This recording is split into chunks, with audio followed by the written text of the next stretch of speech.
Hey everybody, welcome back to Tim Travels. It's Terry, your host. So, still stuck in Indiana. I actually got loaded fairly quickly last night in Chicago, and then I had a delivery appointment at 05 in Indianapolis, and I got there right around 4. So the security guy, or it's actually a security woman, told me to just park. And it was this all electronic check-in. And turned out there were a number of prime trucks there.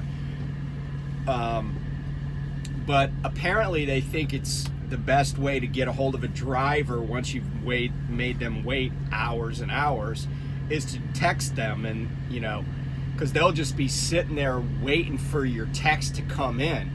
So I was asleep, right? I got there, it was dark, there was nothing going on, no movement, and there were already a lot of trucks there. So I just went in the sleeper berth, just to try to stop my clock, because I didn't know, if I was going to get a load coming out of there, what that would look like. So they texted me at like 8:30 in the morning, and then some guy came and they called me, and I woke up right as I heard my phone ringing, and there was somebody banging on the door at the same time, and they told me to go to this door and what their procedure was. But it was all kind of weird. Like, you had to photograph, and I'd never had this before, you had to photograph the bills and submit them like you were doing a trip report. And then they gave you the bills back, and all of this was because of COVID-19, right? And don't get me wrong, there's still outbreaks of COVID, people are still getting it, but I've said this before and I'll say it again, COVID was just an excuse. Man, I'm gonna hate to see what it's like if, because the New York governor has now declared a state of emergency because of a polio outbreak. Now, I was vaccinated for polio when I was a kid. That's the last time I knew about anybody being vaccinated, was back in like the 70s. But yeah, I don't know what they're gonna do. I mean, we obviously have a polio vaccine. That's why Jonas Salk is or should be a household name in your household. But he's the doctor that came up with the polio vaccine. Anyway, yeah, so it's just pretext for being assholes to truckers, which is, a good reminder that Trucker Appreciation Week is coming up. Or actually, I think we're in it. I take it back. We're in Trucker Appreciation Week now. It started, I don't know, today or something. Anyway, so that's that. Couple of news items. So I don't know about anybody else, but I am finding Fat Leonard's escape quite delicious. And if you don't know who I'm talking about, so Fat Leonard is the nickname of a guy named Leonard Glenn Francis. And Leonard Glenn Francis is a Malaysian national who ran a port and husbanding company for ships in Asia. And Leonard Glenn Francis, or as he was known to naval officers and other naval personnel, sorry, my eyes are itching, is known as Fat Leonard because he's a big dude. 6'2", weighs about 400 pounds. But what he did is he bribed dozens and dozens of naval officers at like different levels. A lot of them were senior, including some admirals. He bribed them with, hotel stays, meals, prostitutes, paid for trips, Cuban cigars, the whole 9 yards, right? Like, had these receptions at all these high-end hotels and capitals around Asia, like Manila, Singapore, Kuala Lumpur, places like that. And he like and the reason he bribed is because he would get information to make bids on Navy contracts for port services. And he would also, like, because he was bribing these officials would actually divert ships from a port visit at one place to a port visit in another place, just so Leonard could get the business. Now, he was eventually arrested, and he had so infiltrated the Navy that he even had an NCIS agent that would alert him to investigations about this whole ploy. And this was generational, meaning there were officers who had been bribed and then brought other people into the fold to be part of the scheme, like their subordinates or their replacements, their reliefs, as we call them. And so anyway, back in, I think, 2013, Leonard was tricked into coming to San Diego, and he was arrested by the FBI. And he's been in incarceration ever since and has been a cooperating witness. He pled guilty to bilking the U.S. Navy out of $35 million. And I say bilking because, candidly, $35 million is chump change in the grand scheme of the defense budget, right? Like, I'm sure that the Navy overpays $35 million just buying toilet paper every year. But anyway, because I mean, you can't even buy an entire plane for $35 million anymore. So I mean, it's just not a lot of money when it comes to the defense budget, but it's still the taxpayers' money, right? And so he was due to be sentenced this month, in September, I think September 22nd. But he was living under house arrest with a ankle bracelet on at this really, really nice place in Torrey Highlands, which is outside of San Diego. And the houses in this neighborhood are $3-4 million houses, which is California. So San Diego County, that means the house is like, 800 square feet.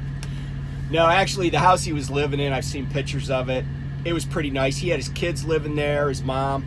But, he was supposed to be watched by this governmental unit called Pretrial Services. And they're part of the Justice Department, Bureau of Prisons, I believe. And, and then they get help from, like, U.S. Marshals and stuff. Well, Fat Leonard was actually paying out of pocket for a private security company to be guarding him, to make, and to report to the marshals or the pretrial services. And this isn't just being asleep at the switch. This is being asleep at home and never even go into the building that has the switch in it. Because apparently after Leonard came up missing last Sunday, they were like, neighbors were like, yeah, he backed up all these U-Haul trucks and everything. Because he'd been living there for a number of years because he had kidney cancer, and the judge had allowed him to be under home monitoring. But there was supposed to be a 24-hour guard there. And yeah, I mean, it's like, hey, we're gonna make you pay for the people that you hire so that we feel comfortable that you're not doing anything wrong. Now, I will say the guy is, they said he's noticeable, he's a big man. I'm like, dude, he's 6'2", and he's lost a lot of weight, and I saw a recent photo of him. And here's a picture of Fat Leonard, actually with my old boss, Gary Roughhead, who at the time of this picture was the chief of naval operations. Now, Admiral Roughhead, I'll tell you how well I know him. When I applied to law school, he was one of the people that wrote a letter of recommendation for me. But take a picture. Here's Admiral Roughhead and Fat Leonard.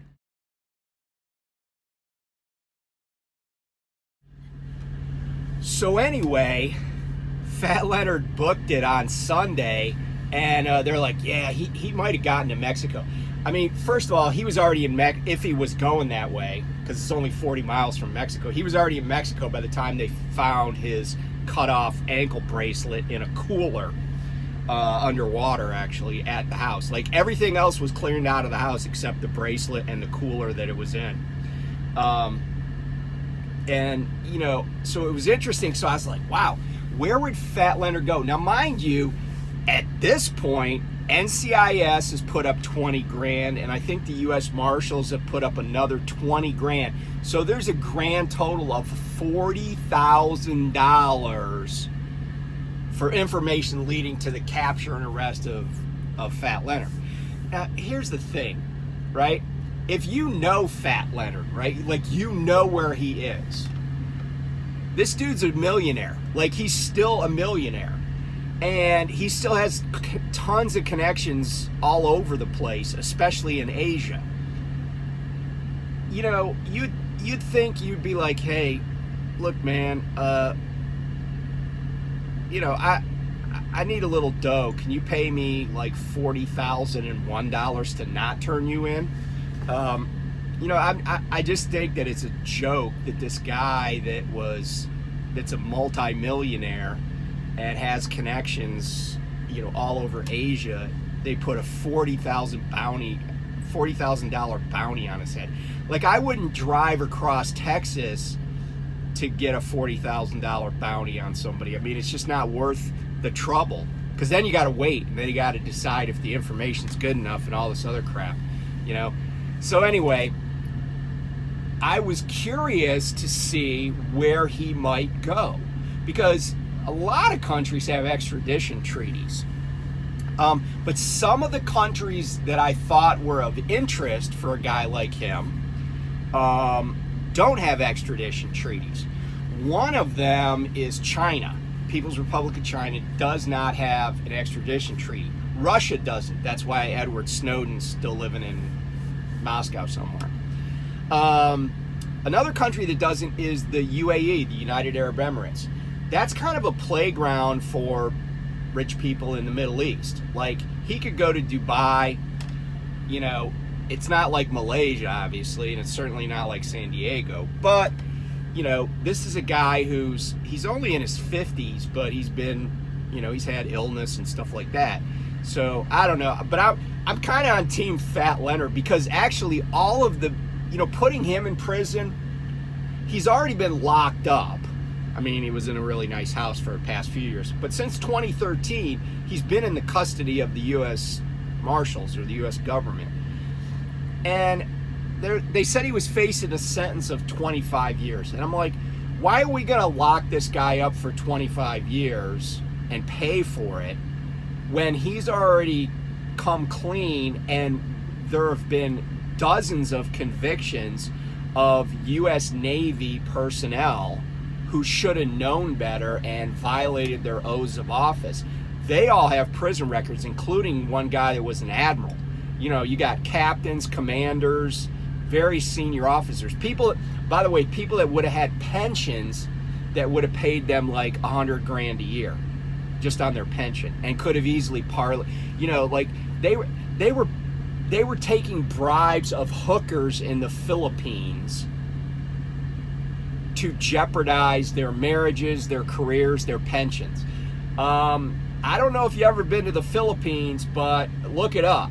That's not a huge amount of money, I'm sorry to say. I mean, that's just how the world works, right? Like, it just boggles the mind. But anyway, yeah, so I don't care if Fat Leonard goes to China and lives the rest of his life out there and you know, greases the palms of local officials and gets his way. I mean, he's not Osama bin Laden, right? Like, he just did business the way business is done in a lot of places. And so anyway, that's the Fat Leonard story. You could read about it. There's actually a podcast that I have seen. It's pretty good, and it really does talk about the degradation of standards in the Navy. That this guy, who is kind of a scam artist, although he did provide the services, but he's kind of a scam artist, that he was able to infiltrate the highest levels of the U.S. Navy is kind of scary, you know, as a foreign national. That's you know, if you've been in the military, you kind of know that that's, you know, no bueno.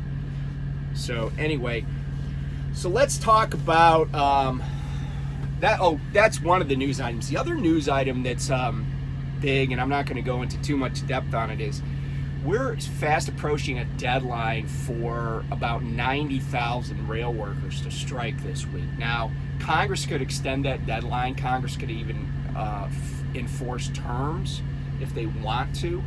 The union leadership is asking their membership to agree to the deal, which is like a 24% pay increase over 5 years plus their benefits will remain the same. So we'll see. But the American Trucking Association has sent a letter to somebody, maybe the Presidential Emergency Board or the Surface Transportation Board or Congress, basically said, you know, this is going to be a hardship on everybody. I personally see it as a win if they do strike, and here's why. Most of the stuff that I move in my trailers is not stuff that would have gone on rail. Now, Prime Intermodal does move a lot of stuff on rail. I saw a train the other night. I was just happened to be driving through Ohio or Indiana, and there's tracks right beside the road. So even though it was dark, you know, my headlights were lighting up the side of the train, and I saw probably, you know, on that one intermodal train, probably 20 Prime Intermodal trailers or boxes. And so there is this relationship that's important. But I think if there's a rail strike, the spot market will go up appreciably, and, you know, if it's protracted, which would be a huge deal, but even one day, like I just saw an article that rail shippers have already stopped accepting high security loads. So, you know, that's not going to hurt trucking companies. It might hurt drayage companies, but it's not going to hurt over-the-road trucking companies. And when rail can't move a lot of the stuff they move, it's got to go somewhere. It's going to go somewhere. I mean, a lot of stuff's going to not get moved, but a lot of stuff is. And it's going to drive up rates. So I don't think that's necessarily a bad thing for somebody like me. So anyway, somebody asked me the question, and I've kind of talked about this in past videos, but I'll readdress it. And the question is, why did you go to Prime, or maybe more generally, why did you decide to be a lease operator? So let me take you back to when I was at GP Transco. I was making good money at GP Transco. I liked the company. It's been, I left GP Transco in May of 2021. Sorry. So I left in May of 2021. I was making good money, and I actually did a video when I was at Pittston going through orientation for Prime. I did a video with my final numbers from GP, and I kind of extrapolated that out on an annualized basis. And I think my comp there as a company driver was probably about going to be around 85,000 last year, because they actually raised CPM after I left. But the reason and like I said, I liked GP Transco. I liked, you know, I liked the shop there. I liked the people. My driver manager was great, and the money was good. You know, like I said, I was making north of 80 as a company driver, and I drove hard, but I enjoyed that. They kept me moving, and that's really what I like. So anyway, but the one thing that I didn't have a lot of, which I never had a lot of as a company driver, was home time. In part because I was willing to stay out for several weeks at a time, But then even when I was, they kind of didn't want me, to be home for, like I was never going to get 10 days at home or whatever. And so what I said the comment I made to my wife was this. I said, if I were because I started paying attention to a lot of lease operators at Prime, like Lyle at No Hippie Trucking and Transportation, Ross Johnson at Johnson's Logic, some other people, right? And, JJ the Trucker, the cast of characters, right? The usual suspects.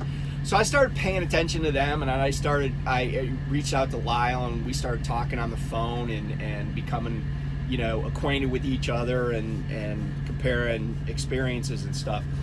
And I became convinced that I could have the same, I could make at least as much money as I was making as a company driver at GP Transco.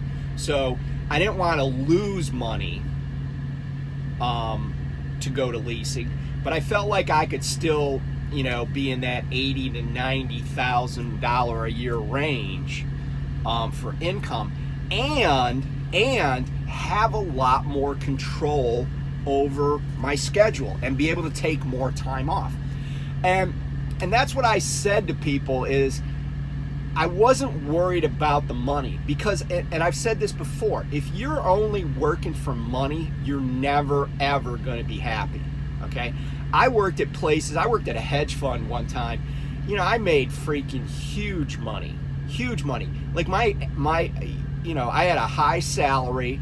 I traveled, a lot on the company's dime and stayed at the best hotels, flew first class, ate at the best restaurants. I mean, there was no one ever questioned my expense report, and I got like a $50,000 bonus at Christmas time. The company had, very, very nice events, not Fat Leonard nice, but very nice events at very, very nice restaurants, and I got gifts. So I had great comp, but the job was very, very stressful, and I wasn't really that happy at it. And I've said this before, like I've been at jobs where I make a lot of money, but I don't have time to enjoy it. And so I wanted more time off the road, but still have at least the same salary, right? Because in our household, I say, oh, this is what I make, and then my wife starts counting on that, right? Like she always understood that in trucking, 1 week you might only bring home, $900, but then the next week you're bringing home $2,000. And this is like after taxes as a company driver, just because of how the pay periods work, when trips get submitted, etc. So she would always just say, okay, this is what I'm budgeting for. And I've mentioned that with my pay now. I get a salary and, per diem every week. It's the same every week. It doesn't matter if I was in the hole or we took in $5,000. I have a set salary. So anyway, I said to my wife, hey, I feel like I could make at least as what I'm making here at GP, but have more latitude and be able to take more time off. In other words, I could work less and still make the same amount of money. And so she was like, hey, that's cool, because I would like you to be able to take bigger blocks of time off. And the other opportunity that I didn't have at GP was to train. Now, I didn't want to do training just for training's sake, although I do enjoy training. I wanted to do it to increase my income, and then, have a period of intense work, say 6 to 8 weeks of training, and then be able to take bigger blocks of time off. And again, this was not something I could do at GP. It's not a knock on GP. It's just not their system. And so when I was leaving GP, the comment I made to some people is, look, I like Italian food, and I like Chinese food. But if I want Chinese, I don't go to an Italian restaurant.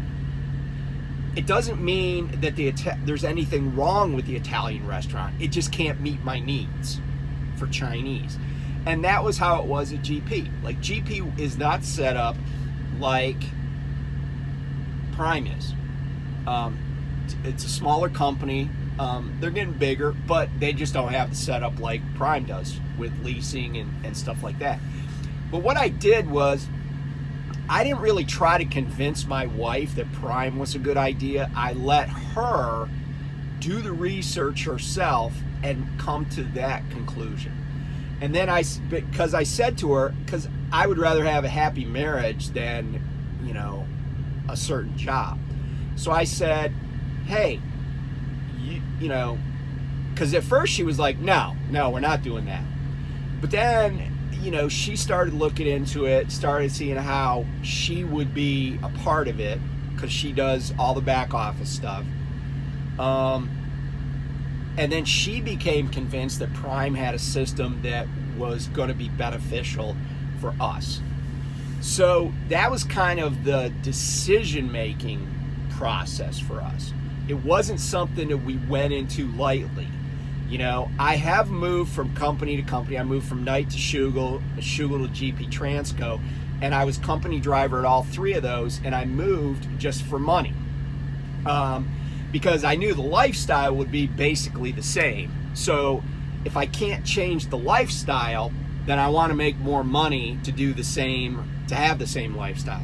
But if I can once I got to a level of cash coming in that was sufficient to meet our needs, and maybe even, had some other benefits and stuff, like out of 401k, then I was like, okay, if I can take this same amount of money, if I can get this same amount of money, but have a better lifestyle, then let's do that.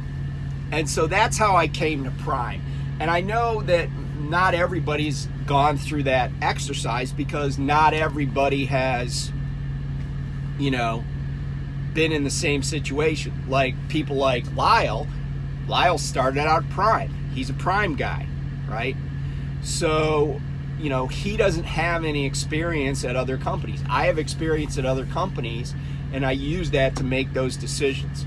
So if you're just coming into trucking and you're like, but you have some experience in other industries, like you've had a successful career elsewhere, coming here and leasing is probably going to work, as long as you pay attention and read everything and learn. If you've never had a job that paid more than like $12 an hour, and you don't have any background in business, and you haven't really figured a lot of stuff out,